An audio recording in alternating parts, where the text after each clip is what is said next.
मैं हूं हिमांशु द्विवेदी और स्वागत है आपका हमारी खास पेशकश चर्चा में। चर्चा के तहत आज भी हम दो विषयों पर बात करने जा रहे हैं। एक विषय अंतर्राष्ट्रीय है, दूसरा राष्ट्रीय है। पहले बात अंतर्राष्ट्रीय संदर्भ में, तो हम बात करेंगे यूक्रेन और रूस के बीच चल रहे युद्ध को लेकर। वहीं दूसरी हमारी बातचीत होगी आज एक बार फिर केंद्रीय एजेंसियों द्वारा की गई बड़े पैमाने पर छापेमार कार्रवाई, जिसकी जद में झारखंड और बिहार से तेजस्वी यादव ने बोला है केंद्र सरकार के 3 जमाई IT, ईडी और सीबीआई, तो दोनों पर हम बारी बारी से बात करेंगे। पर पहला हमारा विषय है यूक्रेन, आजादी से बर्बादी तक। यूक्रेन के इतिहास में 2 तारीखें बड़ी महत्वपूर्ण है, एक 24 अगस्त और दूसरी 24 फरवरी। 24 अगस्त 1991 को यूक्रेन सोवियत संघ के बिखराव के बाद एक स्वतंत्र देश के तौर पर अस्तित्व में आया था। अर्थात आज का दिन यूक्रेन का आजादी का दिन है, स्वतंत्रता दिवस है। वहीं 24 फरवरी 2022 को यूक्रेन पर उसके पड़ोसी मुल्क रूस के द्वारा हमला किया गया और वो हमले का सिलसिला अभी तक जारी है।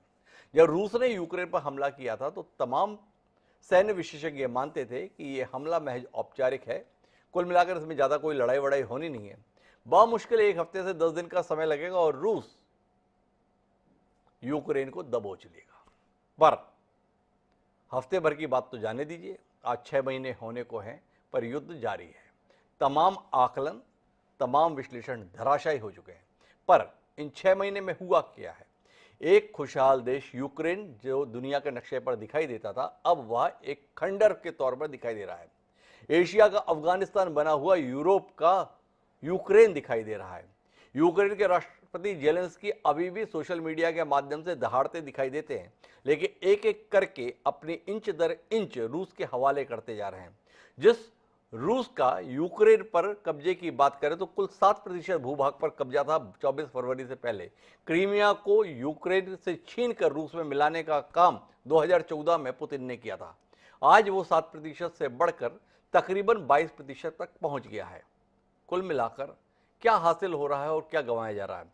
एक तरफ पश्चिमी मीडिया है, एक तरफ पश्चिम देश है जिसमें अमेरिका समेत तमाम देश हैं जो बता रहे हैं कि यूक्रेन बहुत बहादुरी से लड़ रहा है, रूस के दांत खट्टे कर रहा है। वहीं दूसरी तरफ दिखाई ये भी दे रहा है कि शनै शनै शनै शनै एक देश के तौर पर यूक्रेन खत्म हो रहा है। तो आज मौका है यूक्रेन की आज़ादी के मौके पर कि 6 महीने का हम एक बार पोस्टमार्टम करें। 2 विशेषज्ञ हमारे साथ इस चर्चा का हिस्सा बनने के लिए मौजूद हैं, उनसे आपका परिचय कराएं और अंतर्राष्ट्रीय मसले पर कुछ गंभीर विमर्श करें। उससे पहले समय है आज के विचार सूत्र का।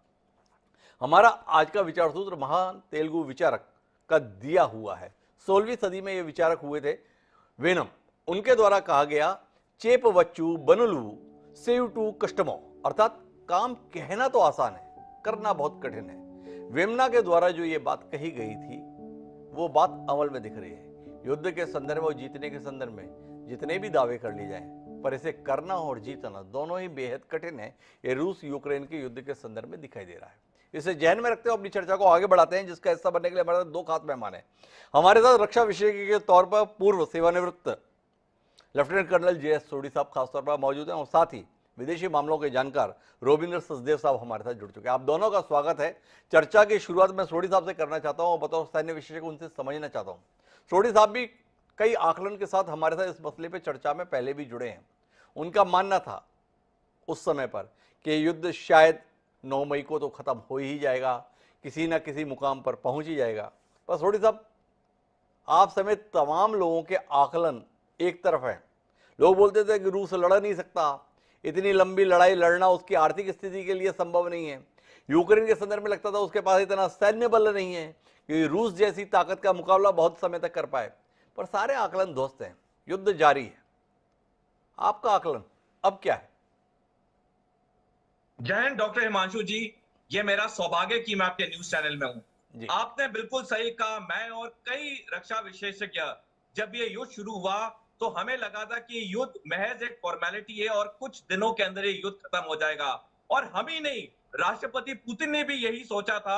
और क्योंकि जो उनके सैनिक फर्स्ट वेव में गए थे 24 फरवरी को, उनके बैकपैक या पिट्ठू में सेरेमोनियल ड्रेस थी। उन्होंने यह सोचा था कि 7 से 10 दिन में हम कीव पे कब्जा कर लेंगे और कीव के इंडिपेंडेंस मैदान में हम अपना विक्ट्री परेड या जीत का जलसा निकालेंगे। लेकिन ऐसा नहीं हुआ। इसके 4 मुख्य कारण है कि ये युद्ध इतना लंबा क्यों चला। और ये युद्ध अगर देखा जाए तो आपने सही कहा कि रूस ने 22% जमीन हासिल कर ली है, लेकिन रूस ने काफी गवाया भी है इस 6 महीने में। अब मैं आपको 4 अहम कारण बताना चाहूंगा कि युद्ध क्यों इतना लंबा चला और रूस क्यों विफल रहा।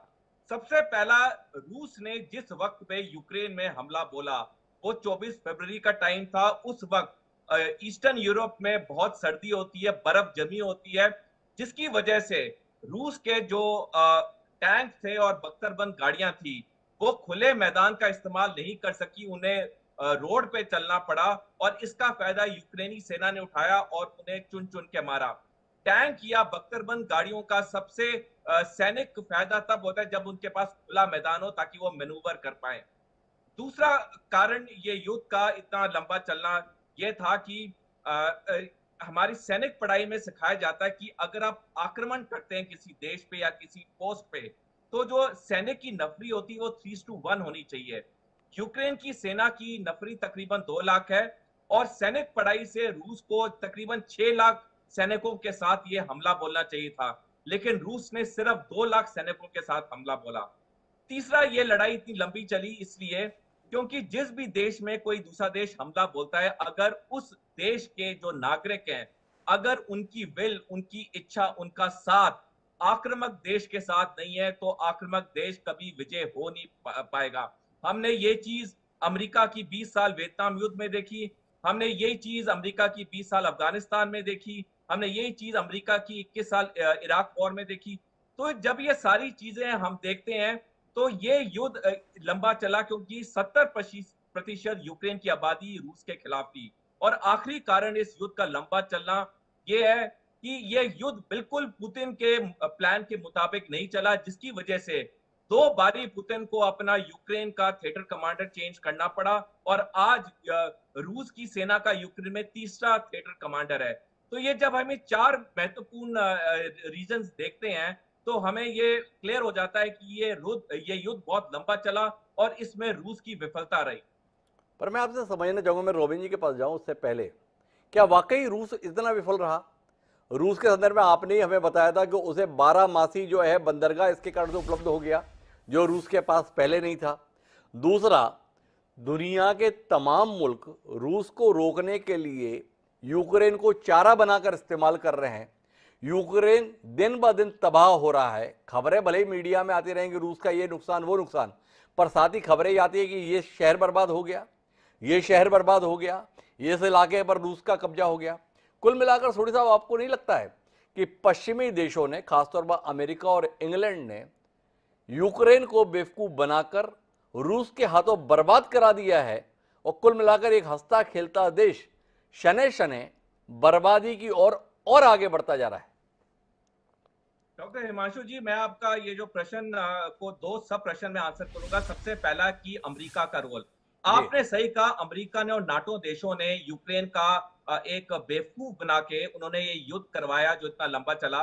इससे अमेरिका को 2 मुख्य फायदे हैं। जी पहला फायदा ये है कि अमेरिका का दशकों पुराना सपना, दुनिया में एकमात्र सुपर पावर बनने का, वो उसको इस लंबे युद्ध में साकार होते हुए दिखता है, क्योंकि जितना ये युद्ध लंबा चलता है उतना रूस आर्थिक तरीके से कमजोर होता है।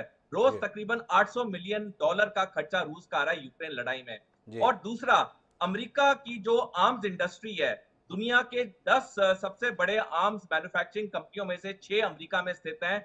जब से ये रूस यूक्रेन युद्ध शुरू हुआ है, इनकी 6 आर्म्स कंपनियों की सेल बहुत बढ़ गई है। जी और ये जो आर्म्स कंपनी है अमेरिका में, वो अमेरिका की 1.5 से 2% जीडीपी को कंट्रीब्यूट करती हैं।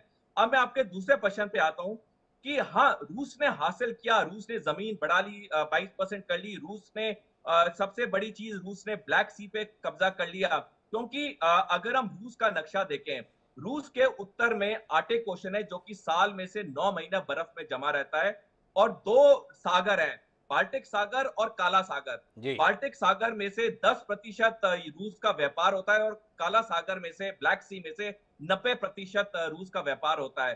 तो इस युद्ध में रूस ने जरूर काला सागर पे पूरा कंट्रोल कर लिया, लेकिन ये 6 महीने की युद्ध इतनी लंबी नहीं चलनी चाहिए थी अगर इनकी प्लानिंग सही होती, क्योंकि डॉनबास के इलाके में तो इनकी सेना अनौपचारिक तौर पे तो 24 फरवरी से पहले ही तैनात थी। जी इन्होंने अगर सिर्फ डॉनबास एरिया पे कंसंट्रेट किया होता, ये युद्ध महज 10 से 15 दिन चलता, लेकिन पुतिन में लालच आ गया था। उन्होंने सोचा कि मैं कीव पे कब्जा कर लूंगा, और वो हुआ नहीं, और ये युद्ध उसी कारण से ये 6 महीने लंबा चल गया। तो लुहांस्क और डोनबास तक अगर केंद्रित रखते तो शायद कहानी कुछ और होती।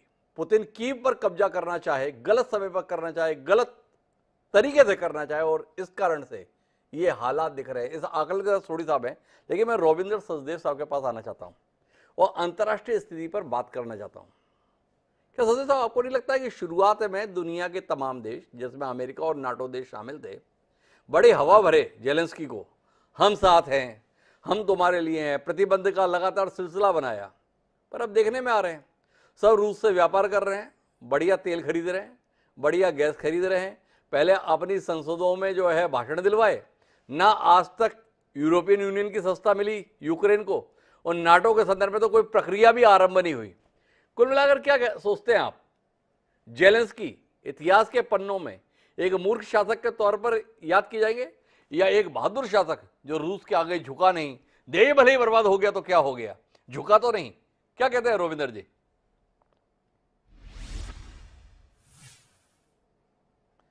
शायद आपका म्यूट दबा हुआ है रविंदर जी, उसे अनम्यूट कर देंगे। ओके, अब आपको आवाज आ रही है मेरी? जी बिल्कुल। देखिए, मोस्ट प्रॉब्ली जेलेंस्की दूसरी कैटेगरी में आएंगे जी, कि एक बहुत बड़े लीडर थे, उन्होंने अपने देश को बड़ा बहुत टोटल अपने देश को कहीं आगे बढ़े। ओके, आपको मेरी आवाज आ रही है? जी आ रही है रविंदर जी।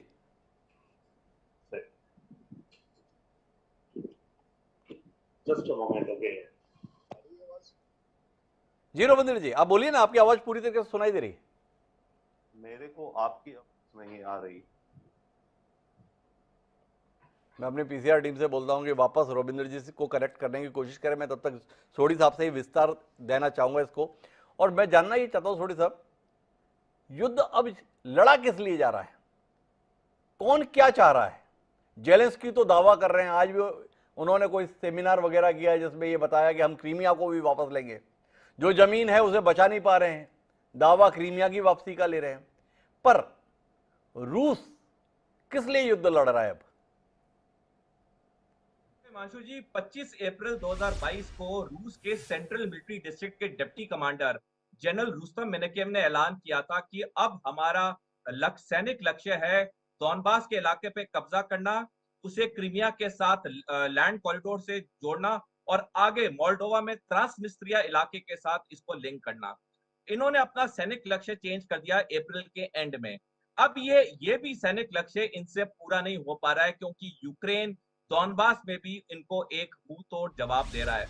जब तक अब रूस ये सैनिक लक्ष्य को हासिल नहीं कर लेगा, तब तक रूस की तरफ से तो लड़ाई खत्म नहीं होगी, और यूक्रेन लड़ाई खत्म करेगा नहीं, क्योंकि इसको अमेरिका और नाटो का बहुत बड़ा सहयोग है। मैं एक और बात बताना चाहूंगा, 24 फरवरी को जब रूस ने यूक्रेन पे हमला बोला, 3 दिन के बाद 27 फरवरी को पुतिन ने अपनी परमाणु सबमरीन्स को बैरेंट सी से निकाल दिया आर्कटिक सागर की तरफ। ये सारी चीजें देख के जेलेंस्की घबरा गया, और जेलेंस्की ने एक बयान दिया 27 फरवरी सवेरे कि हम रूस के साथ सीज फायर करना चाहते हैं, बातचीत करना चाहते हैं।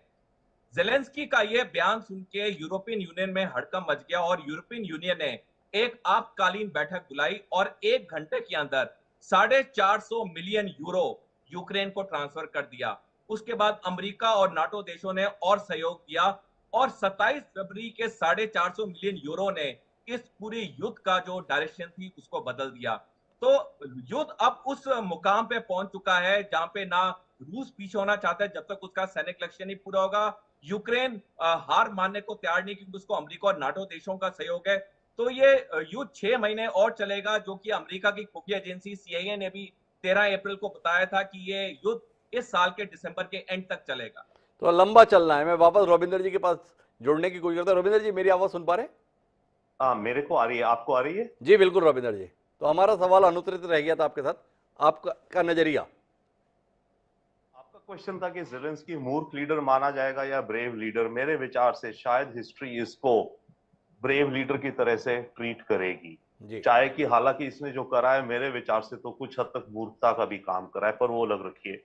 अब वो तो हम ओके, दो तीन चीजें देखिए, एक तो ये वॉर एक तरह से मिस कैलकुलेशंस की रही, सबने मिस कैलकुलेट करा, शायद रशिया ने मिस कैलकुलेट करा कि कितनी जल्दी वो कैप्चर कर लेगा, अमेरिका ने भी मिस कैलकुलेट करा जब अमेरिका कहता रहा कि सैंक्शंस का मैं इतना बड़ा धमकी दूंगा रशिया को कि रशिया सैंक्शन से ही घबरा के रुक जाएगा, है ना जी। और इधर जेलेंस्की मिस कैलकुलेट करते रहे ये नेटो मेरे साथ आएगा, परंतु उसमें एक चीज बहुत क्लियर है, अमेरिका ने शुरू से कह दिया था कि नेटो की हमारी आर्मीज बिल्कुल नहीं आएंगी, हम आपकी मदद करेंगे, तो जेलेंस्की आगे जाते रहे। बट इसमें एक दो चीजें निकल के आई हैं, आई थिंक अभी आप वो बात भी ला रहे थे जी। इसमें एक चीज अनफॉर्चुनेटली ये निकल के आई कि रशिया की जो छवि थी या जो असलियत थी, वो रशिया असल में उतना पावरफुल नहीं है, नहीं था, वन। सेकेंडली, उसको तो अभी बाद में आएंगे, उससे बड़ी प्रॉब्लम तो ये हुई शायद जो अभी आप मेरे ख्याल से बता रहे थे वॉशिंगटन पोस्ट या जहां भी रिपोर्ट्स हैं पूरी एनालिसिस, कि रशिया का बहुत बड़ा इंटेलिजेंस फेलियर रहा। जी। ओके, रशियन इंटेलिजेंस को अपने ही बगल में अपने पुराने प्रोविंस को नहीं उनको पता इंटेलिजेंस। तीसरी बात जो भी कर्नल सोडी साहब बता रहे थे कि ये मौसम ऐसा था, उस मौसम में जो सर्दी होती है, स्नो मेल्ट कर रही होती है, तो रोड के सड़क जमीन पिच पिच हो जाती है, तो टैंक उतर नहीं सकते और फंस जाते हैं, वही हुआ। तो रशियंस को क्या अपनी हिस्ट्री खुद नहीं बताती इनको? सेकेंड वर्ल्ड वॉर में यही तो हुआ था, जो नाजी आर्मीज फंस गई थी जी। इनको अपनी हिस्ट्री नहीं पता थी क्या? ये तो कमाल है। क्यों बात करें, नेपोलियन बोनापार्ट के संदर्भ में भी कहानी यही थी। रशिया की सर्दियों ने नेपोलियन बोनापार्ट की पूरी सेना को तबाह कर दिया था। एब्सोल्युटली। तो इंटेलिजेंस फेलियर, पुअर प्लानिंग, ये चीजें सामने आ रही हैं। और इसके अलावा तीसरी चीज और आ रही है, पुअर टेक्नोलॉजी जी, पुअर मिलिट्री ट्रेनिंग। रशिया के जो टैंक्स या जो इनके ट्रक्स बहुत सारे फंसे, वो इस कारण और फंसे अपेरेंटली, इन्होंने ट्रक्स में जो टायर्स लगाए हैं, जो बड़े बड़े टायर्स, अब मैं वेरी नट्स एंड बोल्ट्स की बात कर रहा हूं, मिलिट्री रीजंस की मे बी, तो वो टायर्स पहले शायद ये वेस्टर्न कंपनी से अच्छे महंगे खरीदते थे, फिर उन्हें शायद चाइनीज या सस्ते खरीदे, और इन टायर्स को रोटेट होते रहना चाहिए, ओके, प्रैक्टिस में रहना चाहिए, ताकि सूरज से ये टायर्स वो ना हो जाए, सूरज से जो भी आपने कड़क ना जाए, काइंड ऑफ थिंग, राइट। तो लैक ऑफ मेंटेनेंस, कोई मेंटेनेंस नहीं रही रशियन आर्मी में, ट्रेनिंग्स नहीं रही, तो ये तो एक रशिया की बहुत बड़ी वीकनेस है। ये तो वीकनेस है, पर रविंद्र जी मैं थोड़ा अंतर्राष्ट्रीय मसले पर जानना चाहता हूं और आपसे ये समझना चाहता हूं, दुनिया की राजनीति के संदर्भ में क्या वाकई पश्चिमी देश, नाटो देश, रूस के संदर्भ में अपने नाते बिल्कुल तोड़ लिए, या आप ये देख पा रहे हैं कि दोहरा चरित्र है, अमेरिका अपनी सियासत के तहत रूस के खिलाफ रुख अपनाए हुए है, लेकिन यूरोप के जो देश हैं जिनके व्यापार, जिनके हित रूस के साथ जुड़े हुए हैं, वो पीछे दरवाजे से अपने हितों को सुरक्षित रखने के लिए कमोबेश पुराने रास्ते पर चल निकले, गैस खरीद रहे हैं, तेल खरीद रहे हैं, अपना संवाद रखे हुए हैं, क्या कहते हैं? थोड़ा रखे हुए हैं, जितना जरूरी है वो रखे हुए हैं, पर लॉन्ग टर्म में रशिया को ये काट रहे हैं जी। जर्मनी अभी गैस इंपोर्ट कर रहा है, राइट, क्योंकि जर्मनी पे कोई रास्ता नहीं, पर जर्मनी ने करीब $6 बिलियन लगा दिए नया एलएनजी टर्मिनल। देखिए, गैस जो आती है रशिया से पाइप से आती थी, राइट जी। अब जर्मनी को अगर कहीं और से इंपोर्ट करनी है तो उसे शिप से इंपोर्ट करनी है, जिसके लिए आपको टर्मिनल चाहिए। जर्मनी में कोई टर्मिनल नहीं था। जर्मनी अभी फास्ट ट्रैक कर रहा है और अगले 2 सालों में जर्मनी इतने टर्मिनल्स बना लेगा कि एलएनजी इंपोर्ट करने का वो शिप से इंपोर्ट करेगा, गैस से जीरो कर देगा जी। यूरोप धीरे अभी कर रहा है, अभी हम कहने को कहें डेफिनेटली ये कुछ ना कुछ कर रहा है, गैस अलग अलग देश कर रहे हैं, बुल्गारिया कम कर रहा है, ज्यादा कर रहा है, थोड़ा बहुत वो है, बट ओवरऑल अगर आप देखेंगे तो अगले 2-3 साल में रशिया का यूरोप से पूरा रिश्ता काट दिया जाएगा। ये दुनिया अब वापस नहीं जाने वाली 24 फरवरी से पहले की। यूरोप अभी डील कर रहा है, करता रहेगा, अमेरिका भी कर रहा है। अब अमेरिका की आप बात करते हैं डबल स्टैंडर्ड्स की, अमेरिका ने बैन लगाया है डायमंड्स पे, रशिया से इंपोर्टिंग ऑफ डायमंड्स जी, बट वो लग्जरी डायमंड्स पे बैन है, जो इंडस्ट्रियल डायमंड होते हैं जो ड्रिल्स में इस्तेमाल होते हैं उन पे बैन नहीं है अभी जी, राइट। तो ये लोग रास्ते ढूंढ रहे हैं और धीरे धीरे रास्ते ढूंढ के जैसे जैसे इनको ऑल्टरनेटिव्स बनते जा रहे हैं, वेस्ट रशिया को टोटल काट रहा है। तो रशिया को काटने की कोशिश चल रही है। एक सवाल और करना चाहता हूं रविंद्र जी, इस युद्ध से पहले एक नया गठजोड़ बनाने की कोशिश थी, वो थी चीन और रशिया के संदर्भ में। चीन क्या इस दौरान रूस के साथ खड़ा दिखा है, या कुल मिलाकर वह साथ केवल कागजों तक रहा, व्यवहारिकता में ऐसा कोई साथ दिखाई नहीं देता है।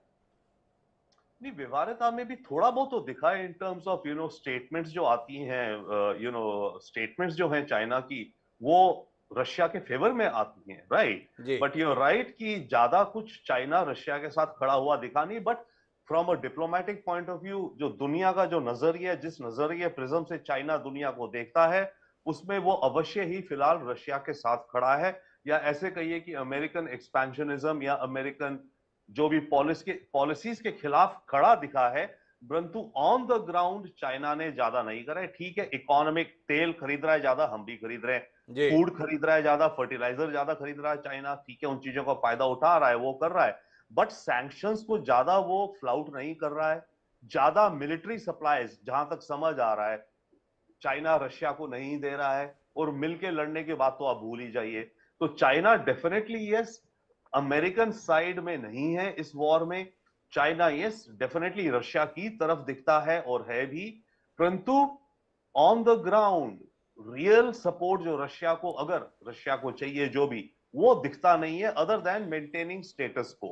तो कुल मिलाकर नैतिक रूप से रूस के साथ खड़ा है चाइना, पर व्यवहारिक दृष्टि से बात करें, जिस तरीके से जेलेंस्की को हथियारों की शक्ल में, पैसे की शक्ल में, रसद की शक्ल में नाटो देशों से मदद मिल रही है, ऐसी कोई मदद क्या रूस को चीन से इस युद्ध के दौरान मिली है? जानने में दिलचस्पी है। रविंद्र सचदेव जी का कहना है कि ऐसा दिखा नहीं, बयानों में है, अमेरिका के खिलाफ है, लेकिन जिन चीजों की जरूरत है उसके संदर्भ में ऐसा दिखा नहीं। सोढ़ी साहब मेरे साथ है। सोढ़ी साहब, कुछ मदद मिल रही है या रूस को मदद चाहिए नहीं, हम खुद ही इतने बड़े हैं, आप केवल नैतिक समर्थन दें, बाकी हथियार और साजो सामान हमारे पास ही इफरात है, इसलिए इसकी जरूरत नहीं पड़ रही? डॉक्टर हिमांशु जी, रूस को जरूरत तो है मदद की, लेकिन कोई भी देश रूस को मदद कर नहीं रहा। एक देश जो बेलारूस है, जो उसने अपनी धरती का इस्तेमाल करने दिया इस लड़ाई के लिए, उसके अलावा कोई दूसरा देश अपना सामान नहीं भेज रहा है। चीन के और रूस के तो आर्थिक रिश्ते मजबूत हैं ही हमेशा, लेकिन जहां तक डिफेंस की बात है, डिफेंस की बात पे रूस की कोई मदद नहीं कर रहा है। रूस को अब जरूरत तो पड़ी है और जरूरत भी पड़ेगी जितना लंबा ये युद्ध चलेगा। अब ये रूस के लिए ये फेस सेवर हो गया है कि हम एक सुपर पावर होते हुए हमें मुंह की खानी पड़ी है। जो युद्ध हमने हफ्ता 10 दिन का सोचा, वो 6 महीने से ऊपर हो चुका है। तो रूस को मदद तो चाहिए, लेकिन कोई देश उसको अपने डिफेंस सोढ़ी साहब, मैं एक बात जानना चाहूंगा, आप बोल रहे मुंह की खानी पड़ी है। 20 साल वियतनाम में लड़ा अमेरिका, इसके बावजूद भी सुपर पावर है। अफगानिस्तान से दुम दबाकर वापस आ गया अमेरिका, और उन्हीं तालिबानियों के खिलाफ लड़ाई लड़ रहा था, उनके हाथ में ही सत्ता सौंप कर आ गया, तो अभी सब मान रहे हैं अमेरिका सुपर पावर है।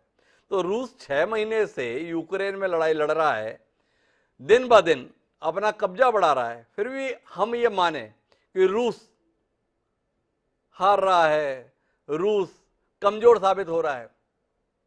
हमारी उम्मीदों के अनुसार नहीं हुआ तो इसलिए कमजोर मान लिया।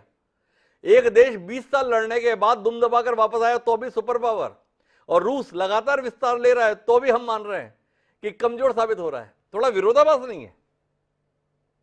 डॉक्टर हिमांशु जी, मैं आपकी बात से सहमत हूँ।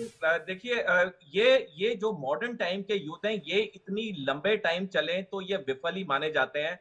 अब एंड में फाइनली, क्योंकि ये दोनों, चाहे अमेरिका हो चाहे रूस हो, इनके पास बहुत पैसा है, अनलिमिटेड पैसा है, ये पैसे की ताकत में सुपर पावर थे और सुपर पावर रहेंगे।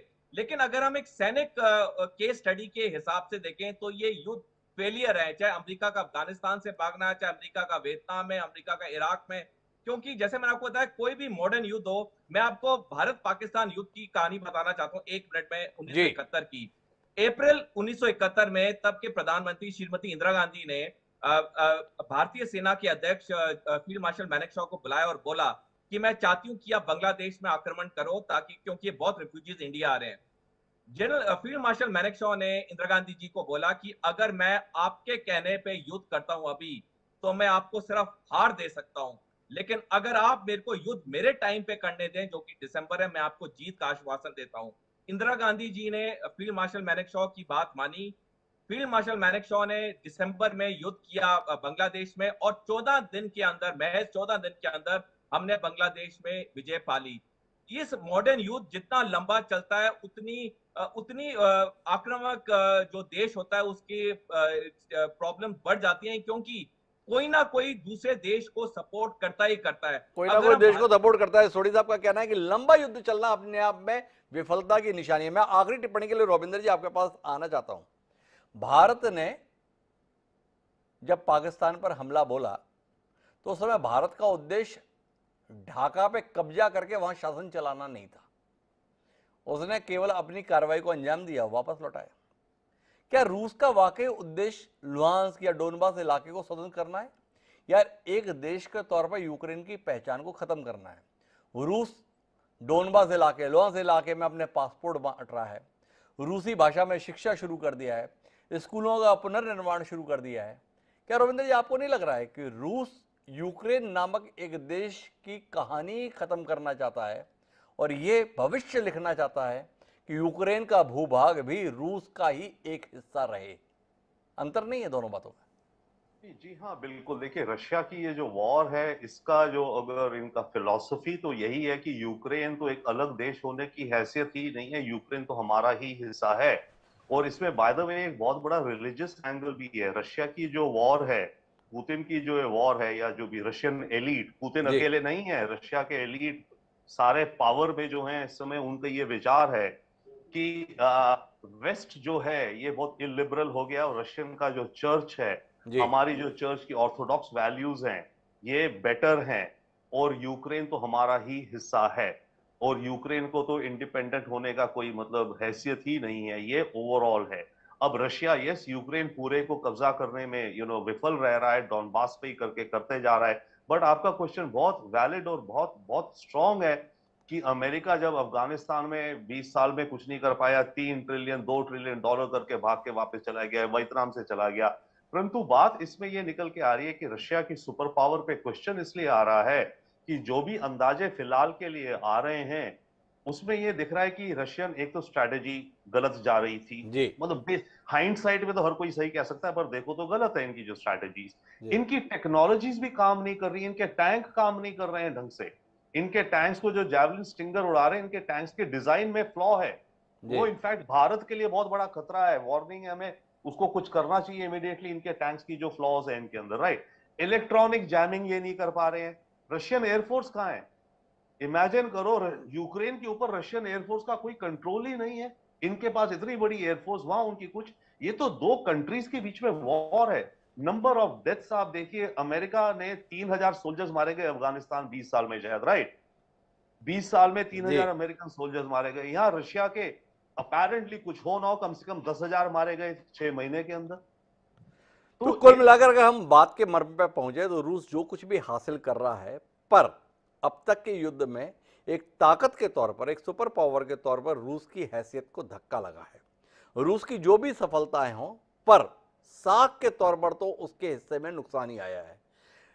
पुतिन जो एक चमत्कारिक नेता के तौर पर देखे जाते थे, वो एक रणनीतिकार के तौर पर विफल दिखाई दे रहे हैं, क्योंकि जो कुछ भी वो कर रहे हैं उसमें गलतियां साफ तौर पर दिख रही हैं। रूस तकनीकी दृष्टि से कितना पिछड़ गया है ये इस युद्ध के दौरान दिखाई दे रहा है। क्या समय रहते रूस अपनी साख को बचा पाएगा या यूक्रेन को खत्म करते करते अपने आप को भी एक ताकत के तौर पर खत्म कर लेगा? जानने में दिलचस्पी रहेगी। बहरहाल आप दोनों मेंबरों को बहुत बहुत धन्यवाद इस चर्चा का हिस्सा बनने के लिए। समय है अब एक छोटे से ब्रेक का, ब्रेक पर जाएंगे और ब्रेक के बाद लौटेंगे तो ईडी सीबीआई इस वाले विषय पर बात करेंगे। कहीं जाइएगा, हम गए हो रहा है।